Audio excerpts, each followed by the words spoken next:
Ladies and gentlemen, hold on, let me double check here because my computer is acting super slow.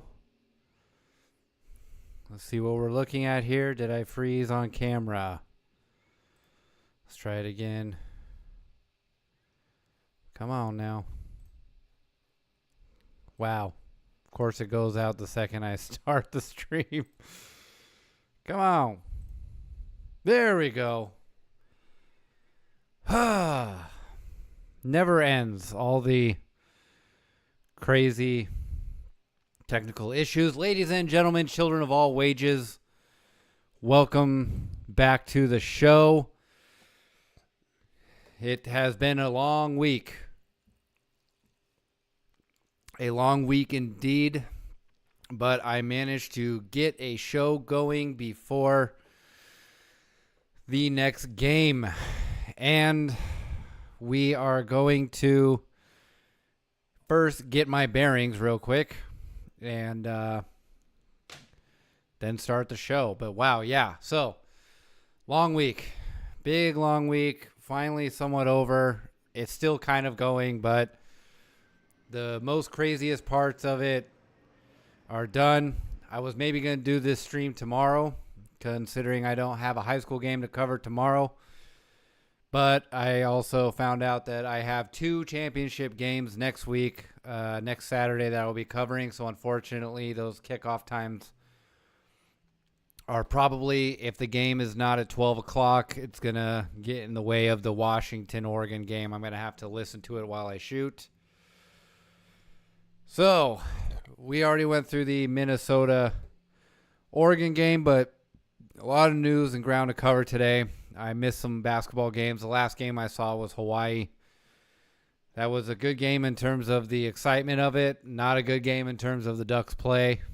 They look like a bunch of YMCA guys finding their form as a team, a unit.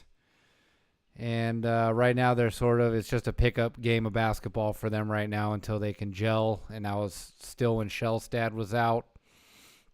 Shellstad is back, so it's sort of a typical November for Dana Altman and the bunch. But I'm trying to keep up as much as possible. It seems like when the most happens for the Ducks, and because this is not my full-time job yet, that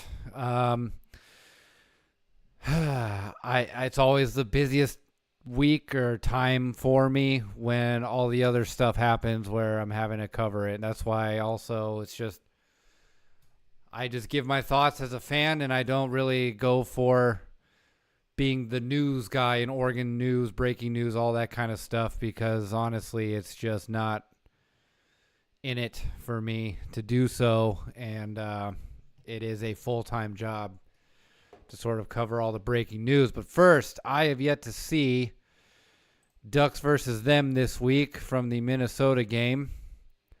And here we got ourselves a streamception going, but I will flip it to the Ducks versus them.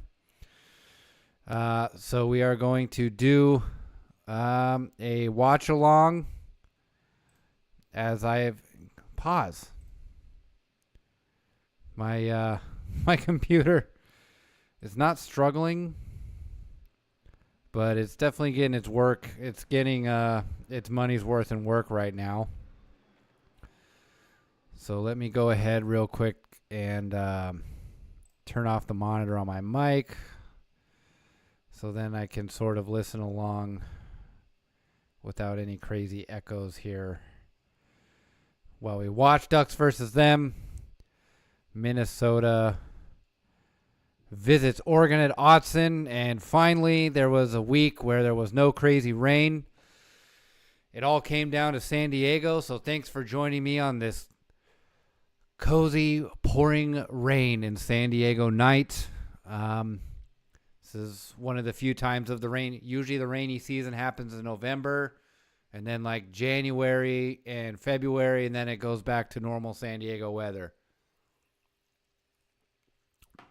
And ironically, fire season's just about between, aside from summer, between those times.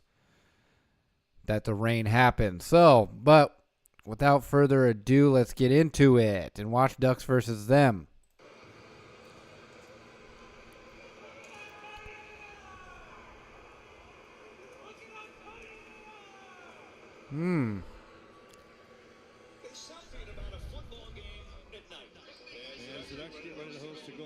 Here on Friday Night Lights.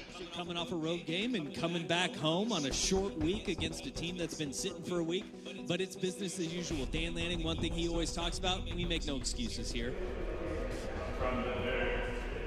Think about the adversity you faced as a team this season. Some people will look at it as a negative. I look at every piece of adversity we faced so far this season as a positive. Talk about this season being from the dirt. That's the theme this week. Rooted in resilience. It really has been. No matter what they put in front of us, we're going to attack. Spot the ball, put it down, feed the rat mentality. Anywhere, any place. Fight like a younger man. Nothing held back. Admirable, but mistake. You know, I've been wanting to watch Batman series again. The Dark Knight and all that. Dark Knight Rises, I remember people weren't really super stoked on it, but I kind of liked it. And, sorry, pause again, but this is just where the Ducks are at this year. Everyone decides they just want to talk shit and look how small they are, blah, blah, blah, blah, and they're, like, bigger than your team. Like, I don't know. Like, that is just where the team is at this year. I think everyone also kind of sees how young they are, and they sort of want to take advantage of that with the trash talking. But they also see how talented they are and are sort of threatened by it. So that's sort of the thing. And, you know, the rest of the country, because of Oregon's history, sort of feels open to trash talk the team, even though the team that they're a fan of might not be as good. But obviously it appears that we're going in the direction of Dan Lanning sort of using it as fuel, if you will, the sort of under the radar overlooked, because this season there's a lot of people obviously that are watching the Ducks, that have watched the Ducks for a long time or long enough to know that they're still a good team, but and their complaint, not really a complaint, but obviously a point they want to make, is that Oregon's kind of flying under the radar this year. No one's talking about them. Yeah, I'm okay with that, honestly. I think under the radar for us as a fan base and the team right now is the best possible position you can be, because you obviously, the team has showed this year that they have the capability of winning in tough games, and specifically, whether it's weather, the game being played itself is tough teams in a tough game, or both. And so when you have that with that sort of chip on your shoulder, hungry, young, hungry, energetic, underdog mentality, I think your ceiling is much higher than if the target is on your back. And even then, though, Oregon is obviously in this weird place where there still is a target on your back.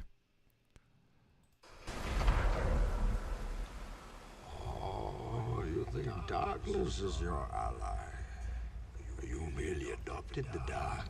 Ooh, that is... I was born in it. That is some molded by it. Grade A editing right there. I didn't see the light until I was already a man. By then it was nothing to me but bright. This was created in the dark. It was created in the 6 a.m. workouts, in the late film session, and all the work that you put in. This is your team, and you can't do it alone. People meme the word cinema too much. Let's call everything cinema and cinematic, but the world's about me. That applies. We don't have that in this locker room. We got an unbelievable team, a brotherhood. That's what separates you. Friday Night Lights, man. Today you get to tell the world what Oregon football is. 4 quarters, you're the only show in the world right now. Let's go dominate the airspace and show them what we're all about. Let's go. You got to love it when the lights come on. I mean, both teams have a lot on the line here. Going to be another loud crowd here tonight at Autzen Stadium. Friday Night Lights. Love it. The Ducks and the Golden Gophers. The home of the Oregon Ducks, Autzen Stadium. Man, those helmets. Wonderful venue for college football. I love those helmets so much, honestly. I want to see the best fundamental game tonight. That's what I want to see. The best fundamental technical game. He's got a deep ball down the sideline for Benson, and he's got it. And wide open. Diving catch for Sadiq. That's one heck of a catch. Sadiq, Best tight end in the country. Zero debate. Sorry. Oh, it's good having him back. No doubt about that. David Davison going right, trying to cut it back. Did he get there? Yes! Touchdown! Jordan Davison. That's a true freshman for Oregon. I want to see those helmets come back, As honestly. they came right out, great way to open the game. Anybody see the movie Shawshank Redemption? It's an unbelievable movie. If you guys haven't seen it, this dude's in prison for a long time, right? And he battles to get out. Geology is the study of pressure and time. That's all it takes, really. Pressure and time. Pressure and time is all it takes, man. Are you willing? I'm sorry, just a little bit of a side note. That's how you know you're getting old, is when you realize, I'm just now realizing, you know, obviously I wasn't old enough to watch Shawshank when it first came out, but I'm obviously old enough to have seen it in time passing. That, you know, in my head when Dan was like, you know, have you seen Shawshank Redemption, any of you? That's actually a legitimate question now, because, you know, 10 years ago or whatever, when I was in high school / college, college, oh my gosh. I graduated high school 15 years ago. But 10, 20 years ago, when you're in high school and stuff, if you had a film class available in your school and they were like, have you seen Shawshank Redemption? You're like, of course I've seen Shawshank Redemption. That's like a classic movie that everyone has to see, and if you haven't seen it yet, you see it in that film class. But now that's how you know you're getting old. To dig through that wall for 20 years. So what do we have to do today, right, with that little rock hammer? We got to bring a sense of urgency today into what we attack. Everything that I normally pick up on a Tuesday, I got to pick up today on Monday. You have to establish the physical tone of this I'm glad game. this Pressure. one is We're gonna apply pressure only to 10, the 11 game minutes every long. way. We went a little long last episode with the other game. Can't remember which game it was now. Iowa. Only like 20 minutes long and we just mentioned it. Not only does the quarterback made our have show to manage long. it, this entire offense has to manage it. Here comes Uiagalelei, and Lindsey felt Oh, he jumped that snap. Nice. That play made me laugh so hard. He was like, nope, I'm not getting tackled by him. This time giving Davison up the middle, and there he goes. Cut it inside. Oh, that run was so beautiful. Touchdown! Get out of my way. I know where I'm going. That run was a thing of beauty. This run game is ruthless. It's 14-0. Look out. I'm looking at Isaiah World and Emmanuel. That was another key to this game, was getting off to a quick start. Oregon hasn't necessarily got off to slow starts, but during those weather games the past couple weeks, it's been slow starts. The freshman who's an electric pass rusher. Nasir Wyatt was another one. I was like, wow, he had a great game. Up front, what's it got to look like, Poncho? Got to move bodies. All the adversity that you face, what are you willing to crawl through to get what you want? And to crawl to freedom through 500 yards of smelling foulness I can't even imagine. Oh, I can't imagine. Boy, I just don't want to. I used to, at my old job in the news, I used to cover the story of the sewage coming from the Tijuana River Valley. Comes up from Mexico, but the Tijuana River Valley is right off on the American side of the border, and it comes up north. And if you go down to Imperial Beach, it smells so bad. And you get pictures of these Border Patrol guys that got MRSA or the chemicals in the water burn their skin, like 2nd degree, 3rd degree burns, where they had to retire. So I can't imagine Andy Dufresne crawling through that. Oh. But that's how much freedom is worth to people, man. 10, 11, 12. This run was just phenomenal. Whittington comes out of the pile and scores. Got to hold on to that ball, Whittington. Looks like he's going down, but the legs never quit. I mean, he got lost in the scrum, and they're pushing and shoving, and nobody pulls him down, and then he just tears away and goes down the field. What a play. That was an amazing run. Amazing That run. is one of the toughest runs you will ever see. It's the toughest I've ever seen. right, so I've that's a ever pretty seen. good call. And I've been watching for 30 years and playing for about 10. It's just a little. I've never seen a run like that. This was Noah Whittington's, like, we're going to see maybe Kenyon Sadiq I'm him on this game, next for 2 sure. drive. He's had some games Steps before, away but this from it, one in runs, and particular. will throw downfield. Sadiq's caught it for the first down inside the 45. What a catch. Dante looking right, throws it in the middle. Sadiq, he gets hit at the 3, will not go down, and finally scores. No, they're going to say he's down at the 3. That one was close, but that was a good call. He was down. Absolute animal. I wonder if they go to another bag of plays to try to get it to him again. We have a great tight end room, not just Sadiq, though. Saliapaga and one-on-one. It is. It is. On the mic. and Should be a touchdown. what's his name? Vanderloof or whatever coming in. Sadiq. He's in this time. That's an offense with a sense of karma. Your tight end should not be Randy Moss. Like, seriously. How about the athleticism of number 18? That's just crazy. You're trying to cover him with an inside linebacker. It's a mismatch. They ain't taking it away. 97 Gage here to take the extra point.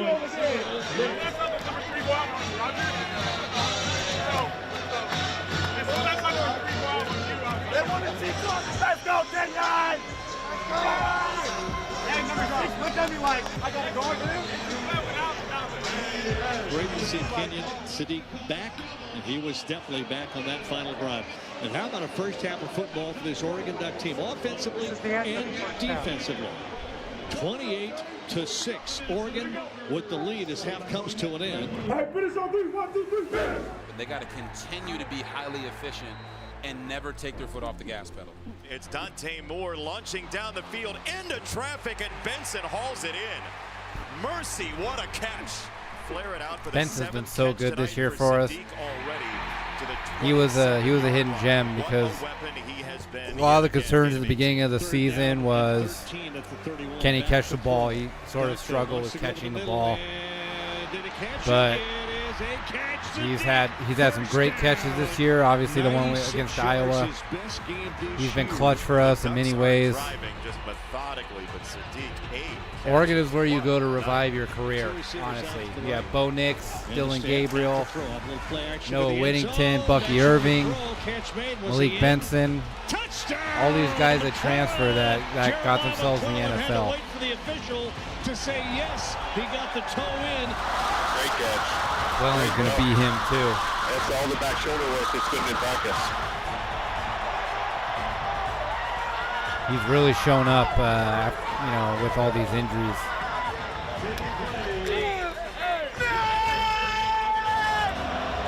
Second down and very long. Pressure, hit down. Tatum Tuioti with his 6th. Again, what did I tell you in August? Tuioti. Of the year. Breakout season, because they're going to game plan around Mateo. Mateo's role has changed this year. He's not the sack guy anymore. Or not this year. He's going to get his still, but he hasn't disappeared.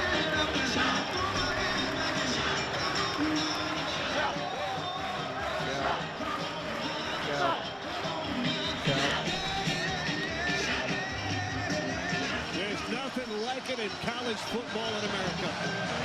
Jump around at Wisconsin is never have the close Isley brothers been louder to shout. I jump around gets me hyped. I will say that.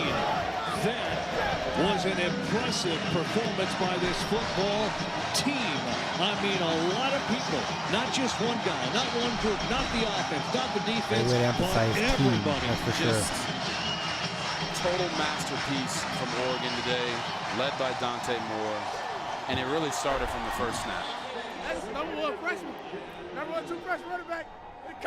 Oregon gets 4 rushing touchdowns and wins 42-13 over Minnesota. The Ducks are 9-1.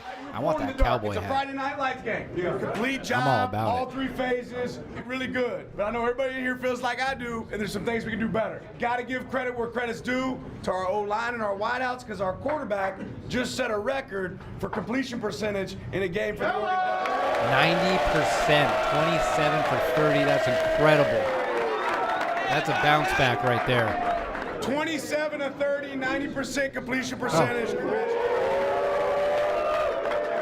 This is me watching this for the first time, I promise. All right, so that was Ducks versus them. That is incredible work by the video team, as well as the Oregon Ducks themselves. Why is this crooked? Oh, no. Ah, there we go. Let's straighten this out. Come on. Straighten out the screen. Dude, what the? Come on. Come on now. Oh my gosh. This is fun for you guys having me watch me struggle with this. Come on. Come on. Oh my gosh. Come on. How did I even fat finger that where I messed it up? All right. Fit. Okay, that setting didn't work either. Dude, come on. This is so embarrassing. Well, not embarrassing, but this is just ridiculous that you're having to slog through watching this. Oh my gosh. Okay. Lock in, fellas. Fellas being me. All right. There we go. Finally. Okay. So that was a great bounce back game in terms of not necessarily coming off a loss, but play. How good that you were playing the game. Because obviously there was a bit of a scare with Oregon fans and the like, because the games that were there were close. All right. I changed the cable. It must be the capture card. I think this capture card is fried or something.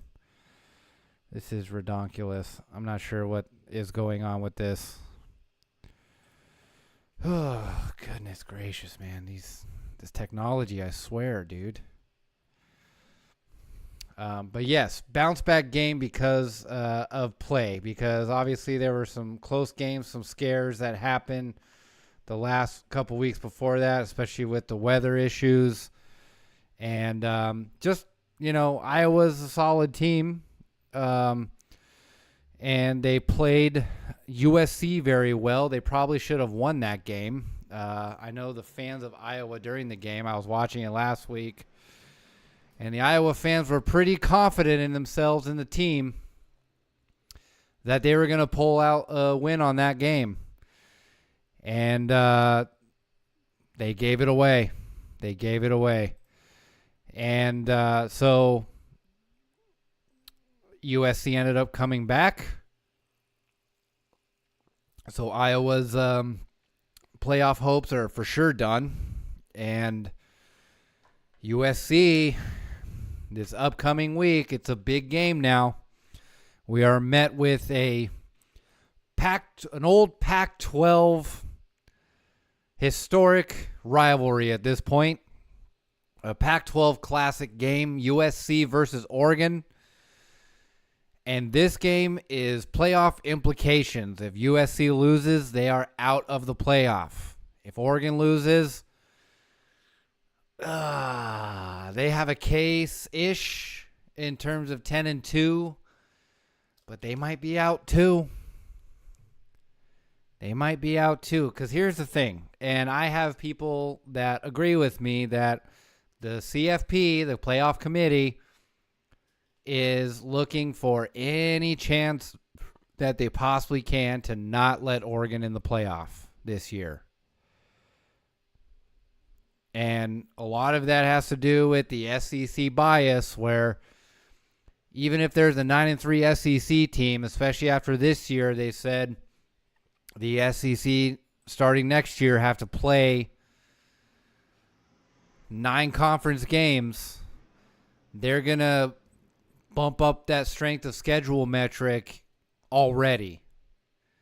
Even though Alabama's playing, Eastern Illinois this week? Like, it's Thanksgiving week, November, and they're playing Eastern Illinois. They should have been playing out in September, if anything.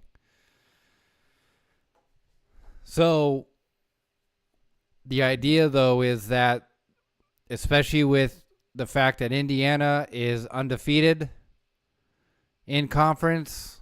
Michigan is 2 losses. Ohio State is undefeated in conference. USC, were they to win this game, they would be on the road to 10-2. USC is a blue blood, even though they haven't done anything in a long time, in 20 plus years. There's the SEC bias, but then there's the blue blood bias. Say that 5 times fast. They might also say they'll take the blue bloods and a 9-3 SEC team that lost a close one that knocked them out of 10-2. They might try it, and Oregon might be on that chopping block because of it. Is it likely? I would say less likely more than more likely. But it's not 99-1. It's probably like 60-40, 70-30 in that range. So, the important thing though is to win. And of course you especially want to win because it's against USC. Just like the next week, you especially want to win because it's Washington. So the playoff implications are definitely more on USC in terms of they have nothing to lose. Because if they lose, they already have a plan that they're not going into the playoff. They're not on the bubble anymore. Oregon at 1 loss at this point is on the bubble adjacent to where if they lose, they're certainly on the bubble and probably at risk of that bubble being popped. Now, if USC wins, they're probably getting upgraded from on the bubble where they are now to probably be getting an invite to the playoff. There's way more to lose for Oregon with losing this game than with USC. I'll say it that much. So, this game is very important. It seemed like it was going to be a good game at the beginning of the year, but now it's such a big game that College Game Day is coming to Eugene for a second time this season. That is the level of game that this is now. Playoff implications, for sure. And maybe, if Oregon makes a playoff and they lose or whatever, they're 10-2. They'll probably be a lower seed than any other 10-2 team. That's for sure. So,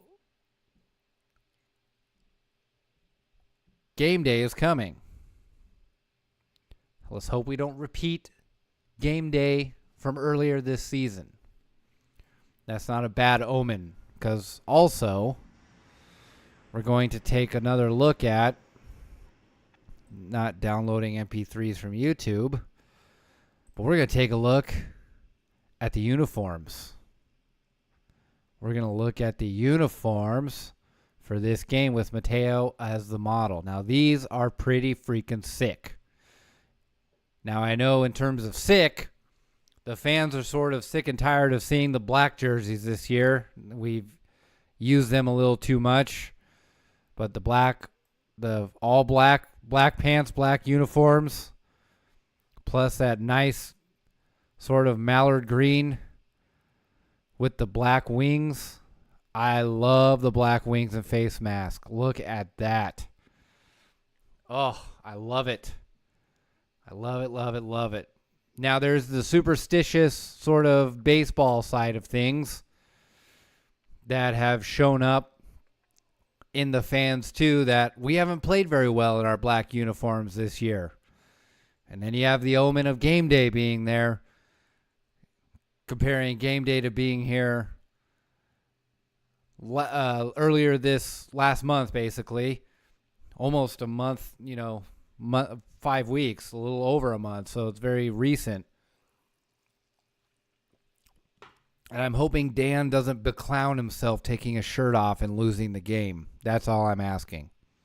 That's it. But those unis look tough. I like it a lot. And Autzen, Unfortunately, the kickoff is at 12:30 p.m., so it's a big noon kickoff, basically. So you don't get the cool 2009 era Halloween Fright Night game kickoff with black jerseys. This time around, unfortunately, it's going to look weird being in broad daylight, but we're getting the Ohio State treatment this year where we're getting all the early afternoon, like noon kickoff games. I would have loved to have that schedule last year because I was working my job. That made me get up to be at work at 2:30 in the morning on Sundays. So I always had to go to bed, and Oregon constantly had late kickoffs last year. Got buried in the lineup late, but c'est la vie, so it shall be. This year instead for us that we're getting the Ohio State treatment with early kickoffs. But the big news also that was released today, just before this show started, that the celebrity guest picker of Oregon, from Oregon, for the game is none other than the man himself, Marcus Mariota. He will be there to pick. So I'm hoping that in itself is a good omen.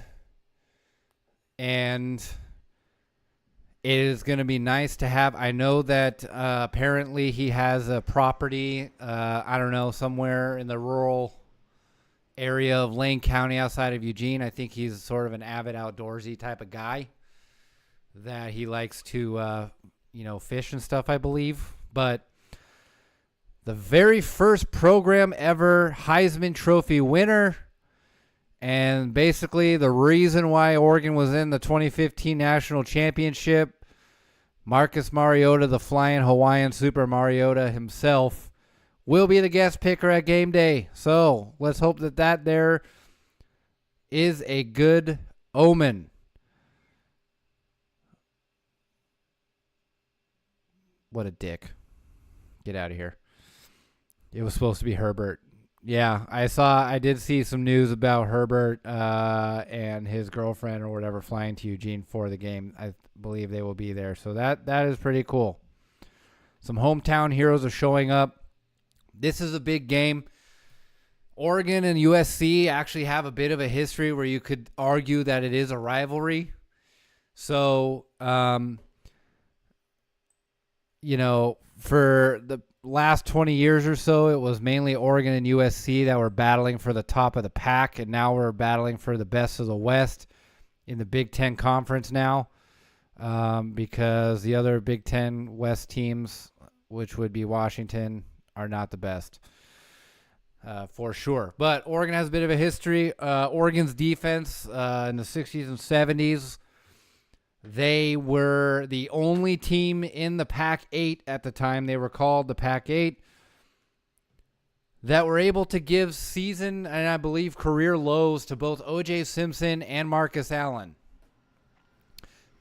They may have split the game 1-1, and Oregon may have lost both. I can't remember that, but I remember that stat. So Oregon, even when they're down, they always give USC their best.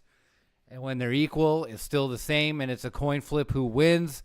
And when Oregon's better, they usually pull out a win. Oregon, according to ESPN, and I think the money lines are pretty heavily favored in this game. But, again, USC has nothing to lose. They have nothing to lose. Their defense got better. It doesn't mean they're great, but they've gotten better than they were before. They have Lemon and Jaden Mayava as the quarterback, who are playmakers. Lemon is pretty much a magnet. He basically catches everything thrown his way. His catch radius is probably the San Diego County lines at this point. And I feel like Mayava is sort of he's like a Caleb Williams, not carbon copy, but he's like a Caleb Williams meets Nico Iamaleava, I will say. Just that they're able to make plays avoid sacks. They can run the ball. He can run the ball decently. And, of course, when you have a guy like Makai Lemon on your team, it's pretty easy just to throw it his way and make a big play catching the ball. So, with that being said, the secondary, I think this is going to be maybe outside of Indiana. I wouldn't even say Indiana because Indiana basically just went 5-yard outs all game, and that's how they beat Oregon. They didn't really throw down the field as much. It was quick. They were quicker passes just because that's sort of Indiana's style, but also that's how they were neutralizing the pass rush. Obviously, like every game, so I don't need you autists coming after me. Just like every game, there's still good throws down the field, and Indiana had those and were capable of it. I'm just saying most of all that was their game plan. Neutralize the pass rush by getting the ball out of Mendoza's hands super quickly. This game is where the pass rush can eat. Because, one, not only is Mateo literally playing in his old backyard, against his old backyard in USC against him, not in because it's in Onsen, but St. John Bosco is not far from USC. USC was coming after him in terms of recruiting. He went to Oregon instead. So you could say, I guess there's some emotional stuff behind it, but I don't know, because Mateo seems to love Oregon, so it doesn't seem like there's any love lost there. But this game, because Mayava is a scrambler, he's a runner with those guys in particular, opposite of a guy like Mendoza, is they hold on to the ball a little too long sometimes. More times so than a straight pocket passer that's looking to get rid of the ball within that 3-second clock or 2.5-second clock. Because they're not wanting to take an incompletion. They're wanting to move out of the pocket and make plays. That opens up a longer time frame, a window time frame for the D-line to get their pass rush going. So this is a chance for the front seven to make some plays in that way for sure. And this will be, I think, probably, as I was leading on with the Indiana digression before, probably the truest test possible for Oregon's secondary, the young secondary. And in two ways. One, Lemon. You have not played against a receiver like Lemon so far this year. He's going to get his. He's got sticky hands. He makes plays he's the receiver version of Mayava where he just makes plays. Catching the ball, getting crazy catches, scoring catches that are crazy, and also scoring catches. And I didn't really see a whole lot of yak. I don't think he's a bubble screen guy. He's a vertical threat, but I could be wrong. I've only seen 1 or 2 games of USC. So I haven't watched a whole lot of him play, but from my first impressions, he's a Moss type of guy where he'll make crazy catches down the field. That is going to be the test for the secondary. How much can you neutralize Makai Lemon? The second one is attached to that, but how good is their coverage going to be that when Mayava does move out of the pocket like crazy or tries to make a play, try to play some schoolyard football and throw it around, that they're going to be in coverage, forcing the team in coverage for forcing Mayava to hold the ball long enough for the defensive lineman to get to Mayava when he's making a play. 9-finger jack, let's go. Let's go Ducks. That's right, son. So Thanks for watching, by the way. So that's going to be the key for the secondary in this upcoming matchup. How good is your coverage going to be that you're going to take out the top receiver, the playmaking receiver, but also your coverage is good enough that you're buying time for the pass rush to get to the quarterback to make it a non-factor. Those are the two factors that the Oregon secondary needs to be tested on, that will be tested on. This is probably going to be their biggest test all season. Drew Aller wasn't really much of a test for them. There was a couple times they got burned on some bad coverage call or, assignment, executing. I think they played pretty well against Indiana. It was really the secondary and Finney with his first career interception being a pick six. So it's the secondary that kept the team in the game on that game. So even if there was a couple times they got burned, you can't really say that they didn't pass the test in that game either. If there's just really no other game until now. And the stakes are higher, but it's just that this team, it's going to be a Pac-12 matchup, a classic Pac-12 matchup, like I said before, where it's going to be you're going up against an offense that can score. Can you stop them? And obviously you want to be able to score on that side, but on your side of the offense. So I have concerns that USC is going to be hyped and jacked up for this game because they have nothing to lose. And if they win on their gamble, they have a chance to go to the playoffs and potentially kick Oregon out of the playoff. So they're going to come and be hitting. They're going to bring out the haymakers. They're going to try to punch early and see if they get an early round knockout type of thing. That's my concern. My concern is that Oregon is not prepared for that to happen because of the media and everyone else saying how heavily favored they are. I should have pulled up the ESPN page because it's like heavily, heavily favored.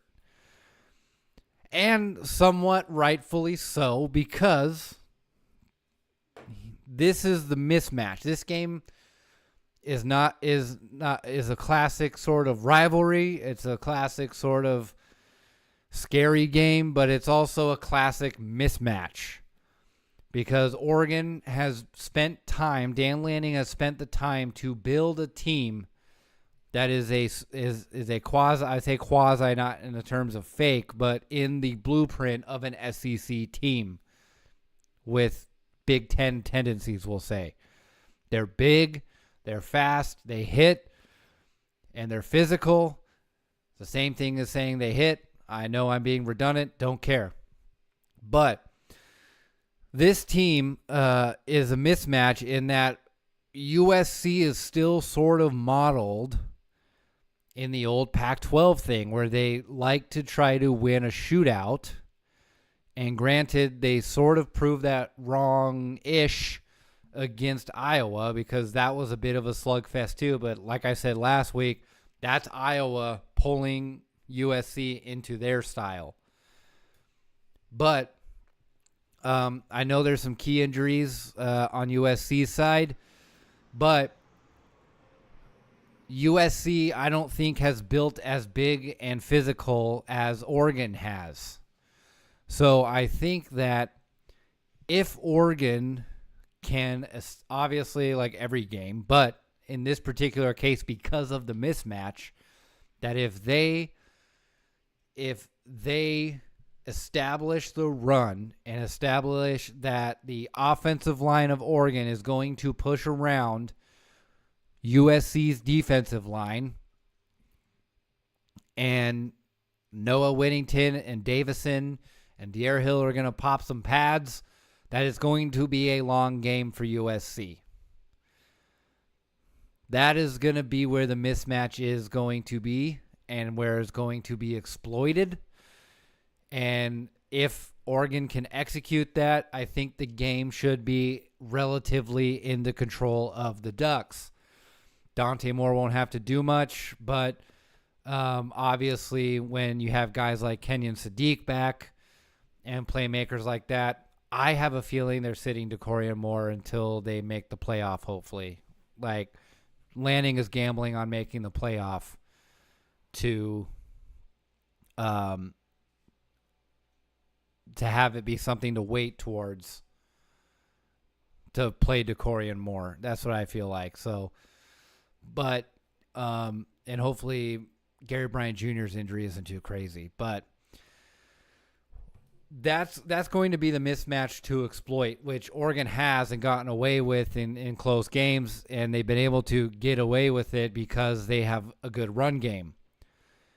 This is the mismatch that you've been looking for, where Penn State, it was evenly matched. You got to be able to out-execute. Iowa, evenly matched in the run game, physicality, all that kind of stuff. Big Ten football, 3 yards in a cloud of dust. You have a match. You got to out-execute. This time you have a mismatch. Now you really have to execute, and you could blow the competition away.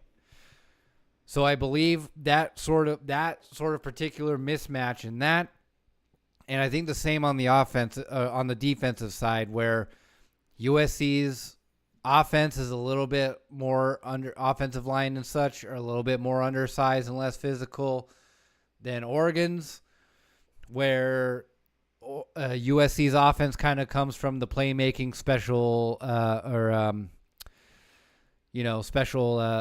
positions, like quarterback, receiver, so on and so forth. And they also, don't really have a game-changing running back like a Reggie Bush, Lendell White, Marcus Allen, O.J. Simpson. Throughout the years, USC has been that. They've sort of been a running back for such a long time. They don't really have that as much right now. So if Oregon continues to stop the run in the way that they can, and they have in some cases, that shouldn't be as much of a problem, and you can game plan around that. The fear, though, is that obviously you have that one game where you overlook certain things that normally you are good at and or execute. So that mismatch then becomes the mismatch flipped, where suddenly you can't stop the run and you're not as fast as you are big, or, so on and so forth, where they're playing more physical with more juice. See, that's what I'm talking about. Is nothing to lose, more juiced. You can come out and play the game of your life, and then the other team is not playing the game of their life. Like, that is a concern, because if that happens, USC is that type of team where they can win those games like that. So Oregon definitely has to execute, staying focused on those things, and all should be well. I think I'm going to do a quick commercial break, where obviously I'll show you my sports reel, and I'm going to pull up that ESPN matchup on that and go further into it. But for the time being, just going to take a quick 3-minute break. Please stay on the line or on the channel. Stay watching and keep it going. And for those of you that are in here, thanks for watching. Do not change that channel.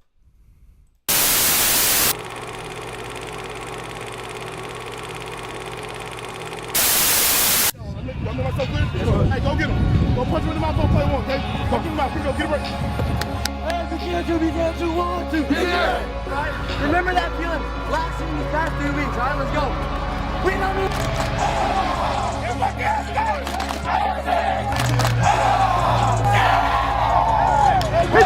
She is a 2-year member.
right, welcome back to the show. Okay, so I have the, let me turn off my monitor. Okay. Whoops. Undo. Let me click on mine. So I have the game cast here for Oregon versus USC. So, like I said, 71.9% to 28.1 matchup predictor, Oregon.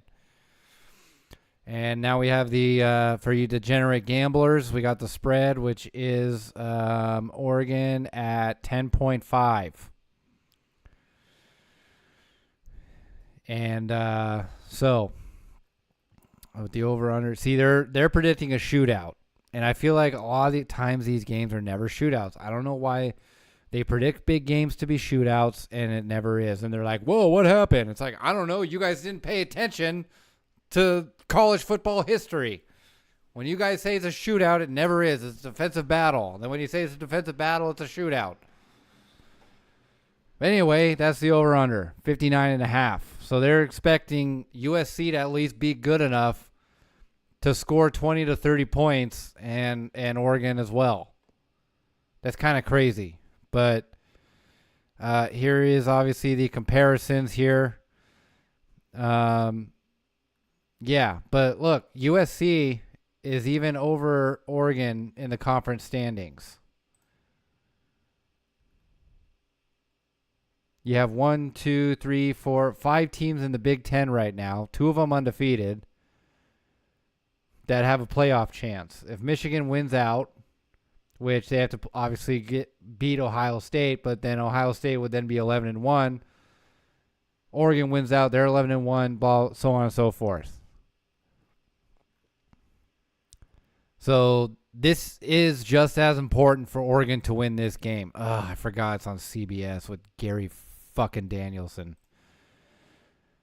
Sorry to the kids out there watching. You hear me say that, but you go on to 2 episodes ago, I have a nice big curse-laden rant about Gary Danielson and that piece of crap.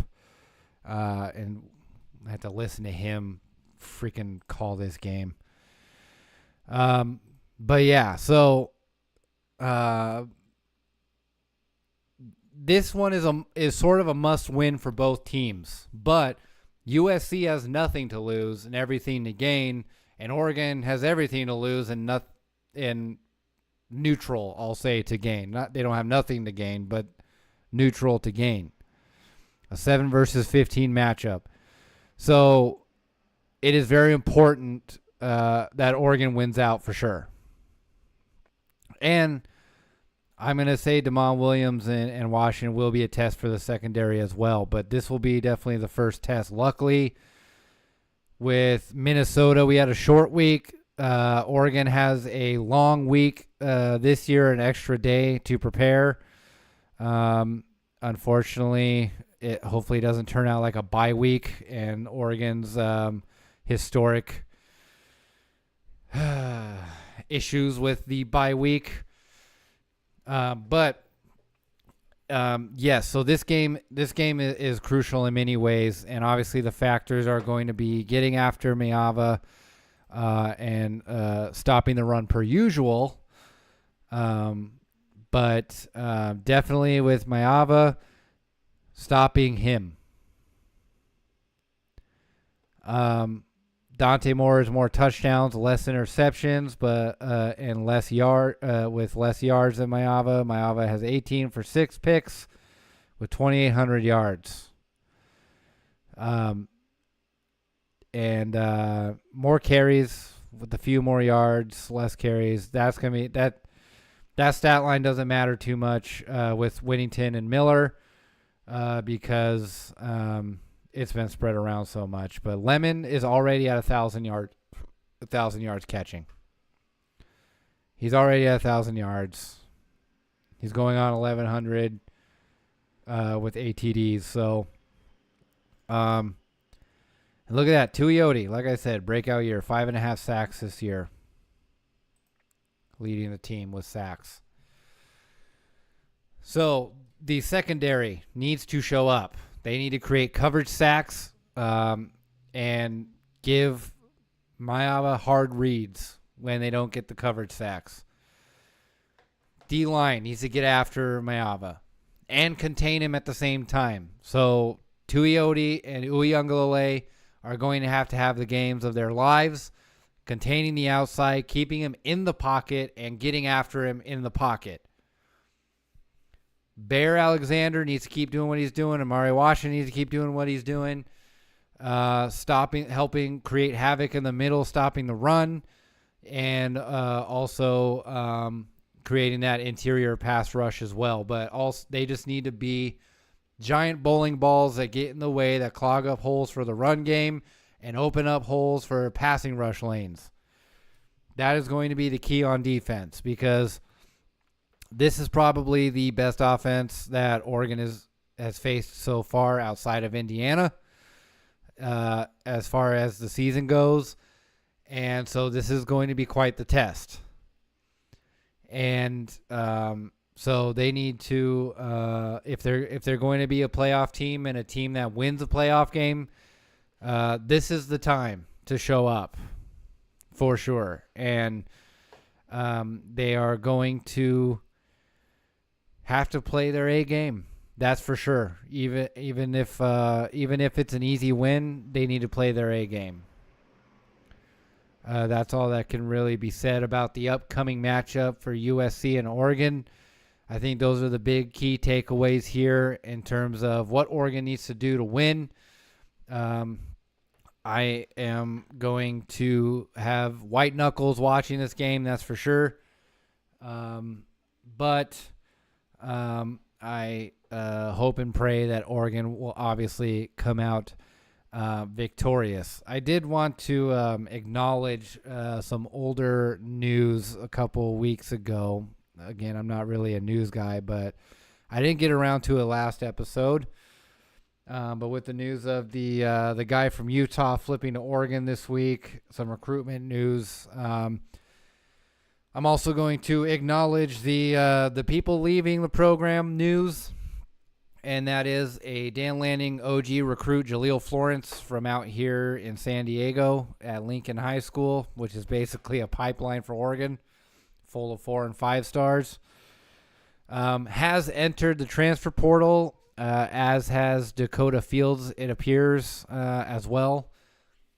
Lanning hinted at a no-call, no-show type of thing at your job. So usually if you do that, you're no longer working for your job. And this goes back to my point and the conversation that you can go back to with my father, discussing NIL and the transfer portal and all that kind of stuff, and the NCAA and college football. As I said, it comes, once again, it comes down to two things, creative and cash. And creative in this case is playing time. Now, how do I know this? Or how did I know this? Well, again, my point still remains. We poors obviously think, oh, just chase the bag. Go wherever there's money. If that were the case, every player would be on Ohio State and they would be riding the bench because, well, they got money. We also forget this is college football. There's still another step, which is the NFL. So, the balance is different. So, if you're in the NFL and you're like, I'm a second or third string quarterback, I'm okay. I'm making hundreds of thousands of dollars, maybe even into the millions to hold a clipboard and be on an NFL team. And if we win the Super Bowl, I'm technically a Super Bowl champion and I'm rich. Hell yeah, that's a great deal. Go where the money is, whatever. In college, it is different. And like I said, creative, that's for wrestling terms, for playing time. Because again, if creative in WWE has nothing for you, you're not going into the ring. You're not on TV. That's the same exact thing as being on the sidelines versus on the field. And if you want to go to the NFL, you got to be playing college football. You got to be playing. So these guys leave for more than money. They leave for playing time. And with Florence, it's such a bummer because we were all very excited as a fan base to see him come back, because really the reason why he's leaving is because his career here has sort of been plagued by injuries. And it would have been really nice to see him have his comeback arc in Eugene and be a leader for this young secondary, but I don't know. It's that secondary is so good that Florence may have seen that he's not needed in Eugene. And again, go find somewhere else where you can play. That's great. And as a former athlete myself, again, I didn't make it in the big time, but I wanted to play. I didn't like being on the bench. If I got benched, I was pissed. Even if I was playing well and understood that other people have to get playing time and I got benched, I'm like, no, I want more. I got a hot hand. Put me in the game. And if I played bad, I still wanted to go out there and play. I wanted to stop playing bad, and the only way you can stop playing bad is by playing more. Let's go. Like, that is the mindset these guys have. They're competitive. They're competitors. So I'm really sad that Florence is leaving, just because, you know, what's not to like about him being in Eugene? And he's a likable guy. He was a good player when he was on the field. It just sucks, man. Injuries suck, and it's an unfortunate part of the game. So go be great, Jaleel. You know, once a Duck, always a Duck. I'm sure every Duck fan out there would agree that you're always welcome in Eugene. Dakota Fields, probably the same thing. He was getting outplayed by these other guys that are on the field, and he thinks he's good enough to start anywhere else, and he needs playing time. He wants playing time. Go be great, Dakota. It was unfortunate because he was one of those guys I was looking forward to seeing playing. It just seems like Flowers, Iffy, Finney, and Thieneman coming in from the transfer portal, that all those guys are just dogs, and there was no getting around that. Maybe he's really good on another team. He just wasn't as good to move up the depth chart in Oregon. That happens. And now these college players, though, have a chance. I mean, look, the NFL sucks as a product, let's be honest. And there's honestly less parity in the game at this point than college, and that was always the go-to argument from NFL sycophants was, oh, well, every player's pro, and so, you know, cream of the crop, they're all on different teams, so all the games are closer and more exciting, blah, blah, blah. I've seen more blowouts in the NFL this year than I have college football. So clearly that's not happening. College football seems to be executing the parity thing way better than the NFL, which is hilarious because that's your job, NFL, is to have competitive games on all teams. It's also the job of the owners and the GMs of the organizations too, but the NFL as a whole, that's your job. And you can't even pull that off. But with that parity in college that's developed because of the NIL and transfer portal and stuff, you are able to play in games and for teams that you wouldn't be able to play anywhere else with, and then you can bring those teams up and make them better. Look at Vanderbilt, for example. That type of thing. Vanderbilt, bottom of the barrel SEC, year in and year out. Now they're a bowl-eligible team that, you know, sniffed the SEC championship, playoff berth, all that kind of stuff for quite a while. So, and it started with beating Alabama last year. So, you know, these players are going to go where they're going to get playing time. And if they don't foresee playing time, they don't have to rot on the bench, and that way they can go somewhere else, start, and most likely get drafted into the NFL. So we're going to see probably more guys in the NFL from college than there was before. That's how I'm bringing back the digression into the NFL sucking as a product. Now, you could say guys that normally may not have made it to the NFL are now making the NFL, and that's degrading the product. I don't necessarily think so, because some of the best players in the NFL were low-round draft picks, free agents, that kind of thing. I won't say best, but you know what I mean. Tom Brady was a 6th round. I think he was Mr. Irrelevant. Brock Purdy was Mr. Irrelevant. So you're giving more guys more chances to get into the NFL. And the 7 figures in D1, 6 figures in D1 is great. But there's a lot more money to be had once you get into the NFL and prove yourself.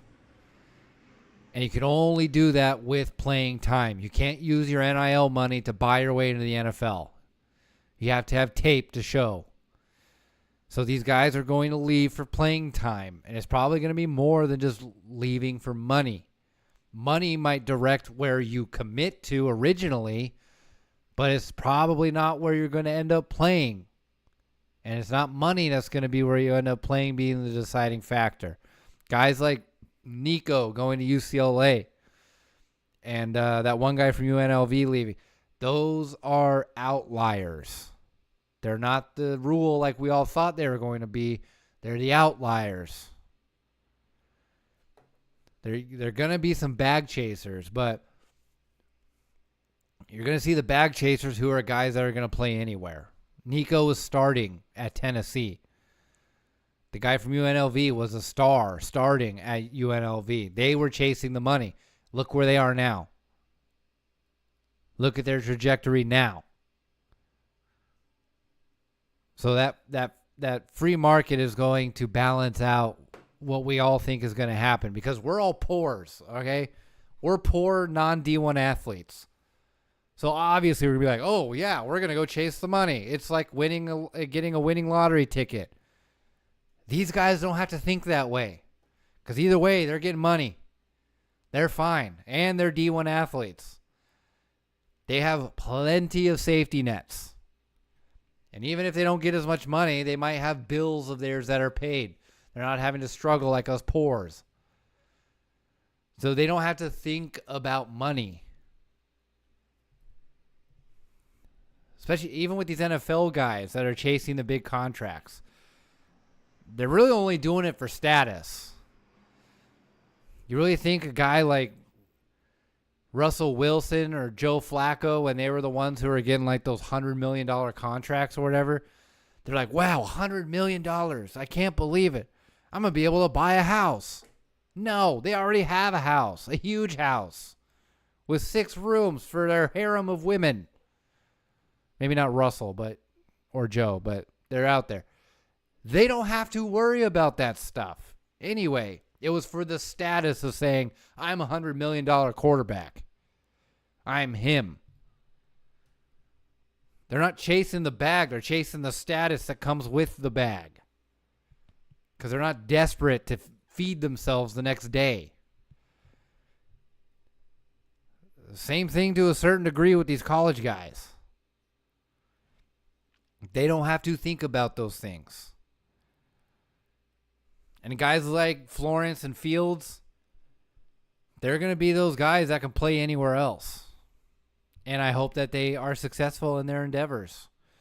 Again, once a duck, always a duck. Even if Dakota left on, bad terms that Lanning won't reveal, we all still wish the best for him. He put on a Duck jersey at one point, and so he is part of the flock, as we all say.